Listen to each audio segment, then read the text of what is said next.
Mwiriwe neza bakunzi b'Ishyaka Media. Uyu ni wa mwanya twahariye ibiganiro kuri channel yacu yitwa Ishyaka Media. Hano tuhafite umutumirwa benshi mumaze kumumenya. Ndagira ngo twibwire ku bantu mushobora kuba mumubonye bwa mbere hano kuri iyi channel yacu. Ni karibu. Yitwa Girimbabazi Thomas. Ndabakunda cyane. Yego. Uyu mwanya rero tugiye kuganira ku rubanza rwa Kazungu Deni wamenyekanye ho ibikorwa byinshi byo kwica abantu benshi hano muri uyu mujyi wa Kigali. Ndagira ngo ongeraho no kubafata ku ngufu cyane cyane igitsina gore nibo yagaragayeho ko benshi yagiye yica ndetse akabafata ku ngufu, aho rero mu gihe twari twumvise ko agiye kuburana ndetse amakuru waba ufite Kazungu urubanza rwe. Kazungu mbere nuko ari inyamaswa. Yego. Inyamaswa muntu rero, niba umuntu wafunganywe arota yamuriye, ngewe mbona hari igihe kizagera akarya n'abacamanza. Ahubwo bazajya bamushyiramo amapingu bakomeze, atazagera akarya n'abacamanza. Of course. Hanyuma rero Kazungu agomba gukanigura umukwiye mu rubanza aburana. Ariko uretse yuko ubutabera by'umwihariko w'u Rwanda ufite imbaraga mu gucisha ibintu mu mucyo, undi yarakwiye gukanirwa gupfa, kuko cyangwa se agafungirwa muri mabuso we wenyine. Ese mu by'ukuri Girimbabazi, izina ni ry'umuntu. Ese nk'ubu ngubu ko ibyaha byose ariko abyemera kandi bikaba bivuga ko ashobora gusaba imbabazi akazihabwa, ese urumva aramutse asabye imbabazi koko atazihabwa kubw'ibyaha yakoze? Uretse n'abantu n'inyamaswa ntizamubabara, ndetse wenda n'abantu bagira umutima, ariko n'inyamaswa zishyize harazamurya bitewe n'imbaraga z'icyaha afite. N'Imana bajya bavuga ko n'Imana ibabarira, ariko iyo usomye neza muri Bibiliya nta muntu nka Kazungu wababariwe muri Bibiliya. Bivuze ngo mu ruhande rwawe wowe urumva utamubabarira. Ese nk'umuryango yaba yarahemukiye aramutse asabye imbabazi, buriya ntiyagabanyirizwa ibihano? Uburemere bw'icyaha bukomera bitewe n'uburemereje, kandi urukiko ntago rugira amarangamutima. Abo yakoreye ibyaha n'ubundi ntacyo yenda kubazanira kingana n'abantu yishe, ariko nyine ntabwo abacamanza ubundi si imbabazi baba bazimuha ngo bakuremo imbabazi. Nta nyungu ziri mu mbabazi baha Kazungu, ntazo rwose. Ahubwo kandi n'abacamanza bize ntabwo bize kubabarira, bize amategeko ahana. Mu byo bize nta kubabarira birimo, ahubwo numvise ngo yashatse umwavoka, ari amafaranga iyo ayamuryango we ukayirira, ubundi leta ikamushakira umwavoka nawe nta kibazo. Nk'umwunganizi leta yari kumushakira nta kibazo cyari kuvuga. Of course. Ese mu by'ukuri urubanza rwa Kazungu birashoboka ko ashobora kuburanira aho yaba yarakoreye icyaha? Ese mu by'ukuri baramutse bamukatiye nk'imyaka mikeya ntago yataha nibura ngo abaturage bishime. ntabwo uratuma ukeneye muri sosiyete. ashobora gutaha ahubwo tukamwisubirizayo. atashye mu kabari we muhura bwa mbere wamugurira icyayi. Mu ruhande rwanjye njyewe nta kibazo kuko nta wanjye yangije cyangwa se yishe, njyewe nta rubanza dufitanye.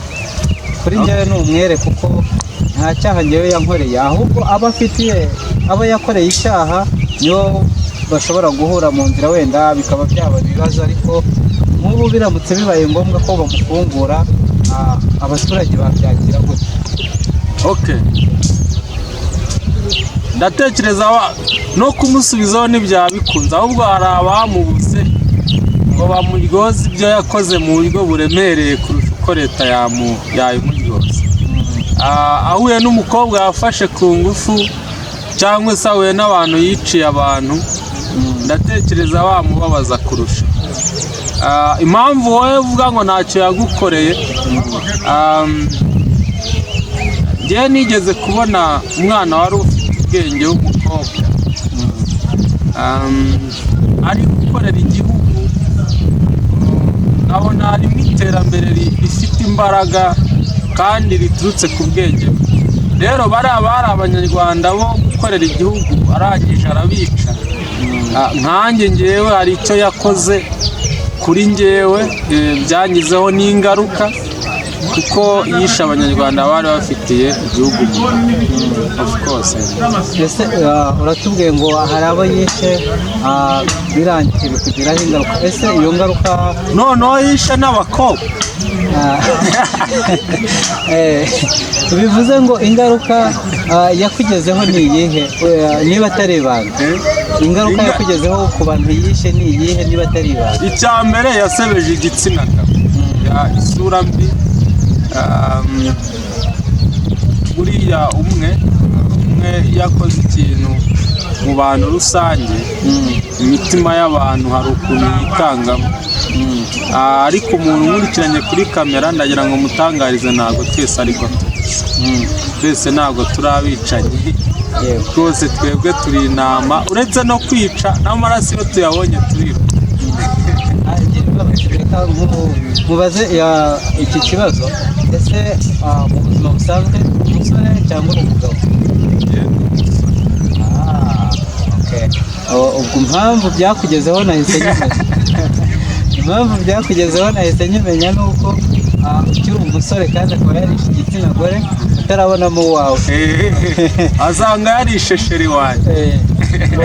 ariko uko byagenda kose abahuye n'icyo kibazo rwose turabihanganisha, kandi inzego zibishinzwe zigomba gukurikirana Kazungu Denis akaba yahanwa by'intangarugero.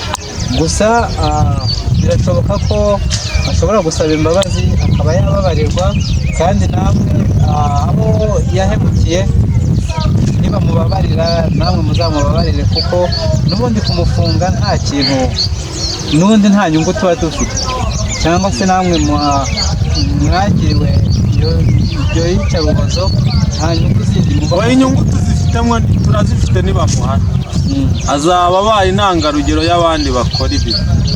Izo ni zo nyungu, kuko iyo umuntu bamuhanye yakoze ikosa, abandi bari inyuma ye bashaka kurikora, ntibarikora kubwo gutinya ibyo bintu.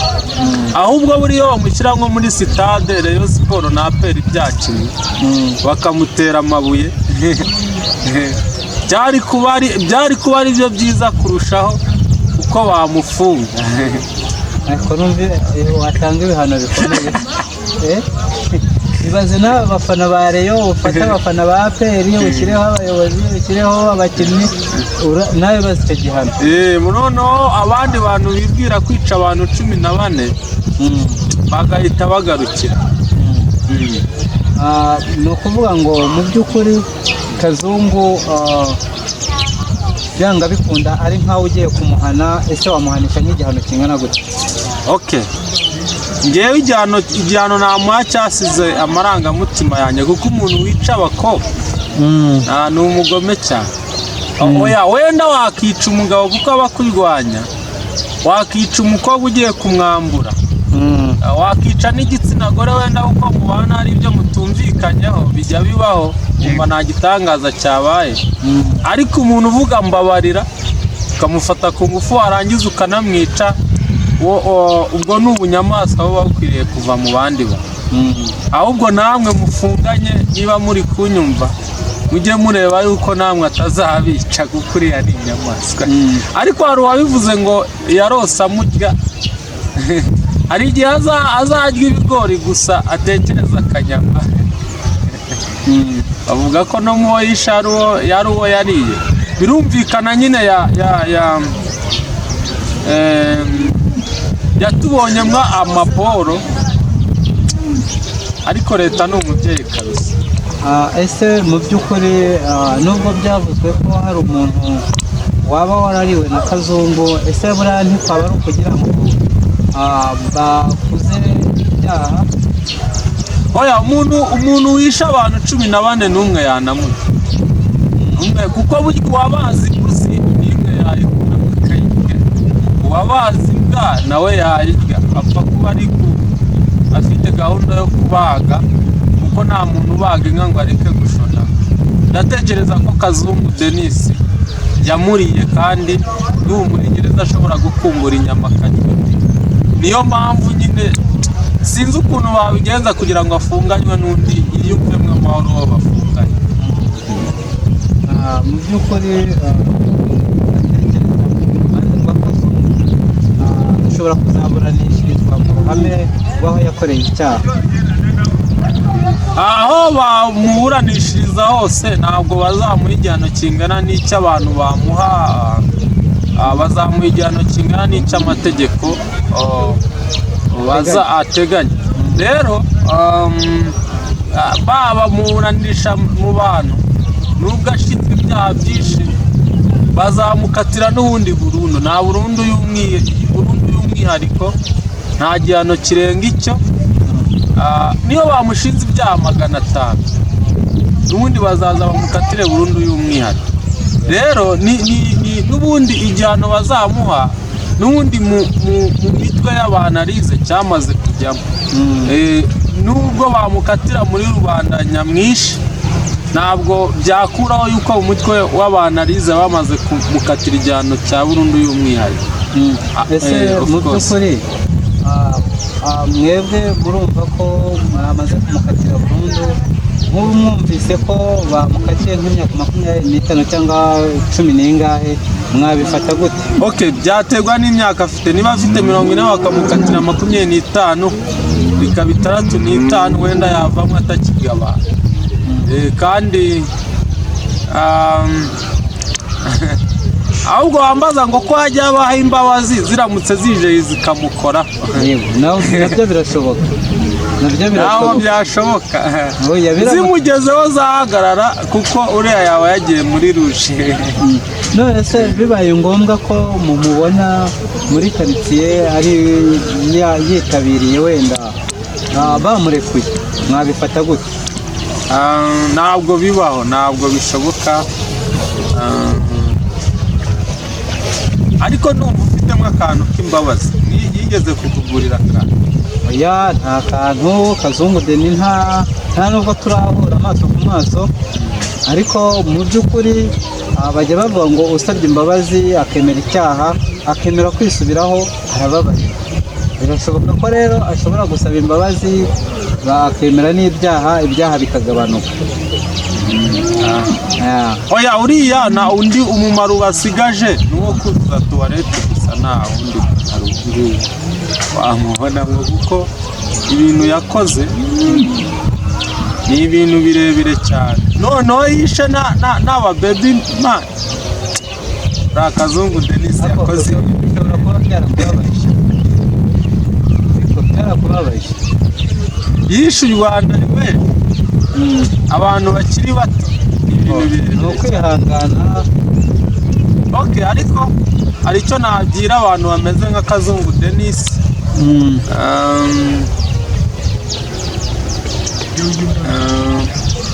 Iminsi irakubika, ariko iyo iguhishuye igushyira ku mugaragaro wowe wese.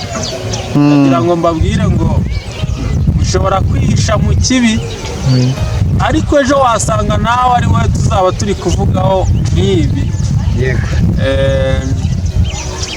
Mbwira abantu bafata abana ku ngufu, numvise ngo abasaza nibo bagezweho bafata abana b'utwaka dukeya. Urabyihishamwe, ariko ejo nujya ku mugaragaro uzabihanirwa.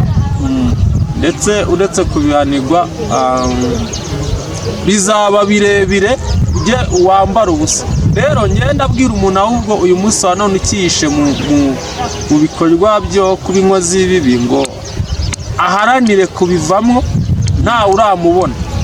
Ajye no mu rusengero bamusengera abo badayimoni babamwirukane. Of course. Yes.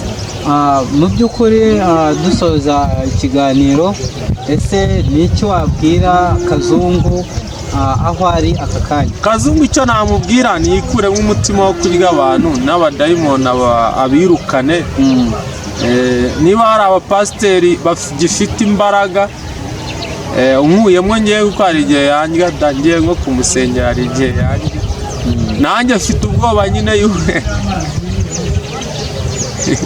Okay, hanyuma abafite imbaraga niba yemera ariko guca bugufi bamusengere, abashe nyine kubabarirwa n'Imana, kuko abantu bondi bazigwa nyine ingaruka z'uko yakoze ibibi zigomba kumuzaho. Hanyuma narangiza aturize mu Mana, kuko nta handi hantu yabona ituze n'amahoro uretse muri Kristo Yesu. Ariko niba byizeye, niba atabyizeye rero aragumana ubunyamaswa. Ariko ubunyamaswa nubwo navuze ngo no muri gereza yariguru nta muntu azarya, kuko buriya baramuzi bazajya barara bakara. Ahubwo buriya ntekereza yuko umuntu baba baryamanya adasinzira. Ntabwo asinzira. Abacungagereza bazabineke neza niba asinzira, kuko iyo uryamanya n'umuntu wishe abantu 14 akarya umuntu umwe, gusinzira biragoye. Okay, Kazungu Denis icyo namubwira nuko yaca bugufi imbere y'Imana, biramutse bimukundiye nibyo byamuha amahoro. Of course. Yes. Ndagira ngo tendere ku bakunzi b'Ishyaka Media, ubaye wumvisha iki kiganiro urashare, ubashe kuduha n'ibitekerezo ndetse na subscribe ntubyibagirwe. N'inkunga wadutera nayo twayakira. Murakoze cyane.